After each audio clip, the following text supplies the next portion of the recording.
imyaka 8 tegera ku itorero rya Runoga. Tugiye kwigana mu ufite amagambo avuga ngo duhamye Yesu mu bihe bikomeye. Padusenge. Data twese uri mu ijuru, turagushimira turaguhimbaje, utuyoborere iyi gahunda, uyiyoborere n'Imana mu izina rya Yesu. Duhamye Yesu mu bihe bikomeye. Abahungu batatu, Saduraka na Meshake na Bedenego, bahamije Imana mu bihe bikomeye. Biboneka Daniyeli igice cya 3. Umwami Nebukadinezari yakoze igishushanyo mw'izahabu, agitereka mu kibaya cya Dura. Ategeka abantu bose ko bakiramya. Nuko bose barapfukama barakiramya, ariko Saduraka na Meshake na Bedenego ntibakiramya.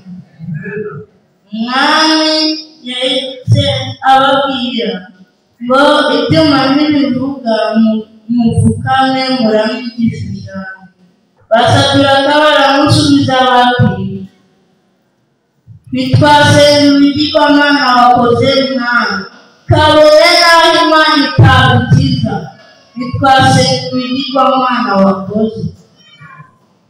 Nuko umwami yahise agabiranwa n'umujinya, ategeka abantu ngo bababohe babanage mu itanura ry'umuriro. Nuko umwami barababoha babanaga mu muriro. Ibihimbi by'umuriro byahise bisimbuka bifata babagabo babajugunyemo bahita bapfa. Nuko umwami atera intambwe ayegereza mu muryango w'itanura, abona Basaduraka bari gutembera mu muriro. Nuko umwami aravuga ati sitwawujugunyemo batatu, ndi kubonamo 4. Ariko uwa 4 asa nk'umwana w'Imana.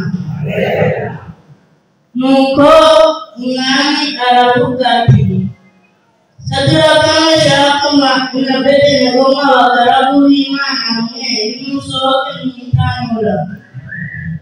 Bagisohoka mu itanura, umwami arebye abona imisatsi ntiyahiye, imyenda ntiyahiye, uko bagiyemo niko bavuyemo basa.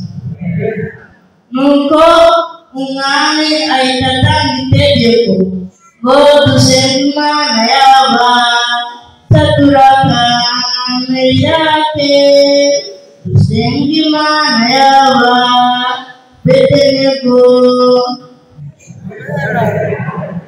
Umwami aravuga ati dusenge Imana y'aba Saduraka, umuntu utazayisenga azajya kuva mu icyo gihugu bamutemagure.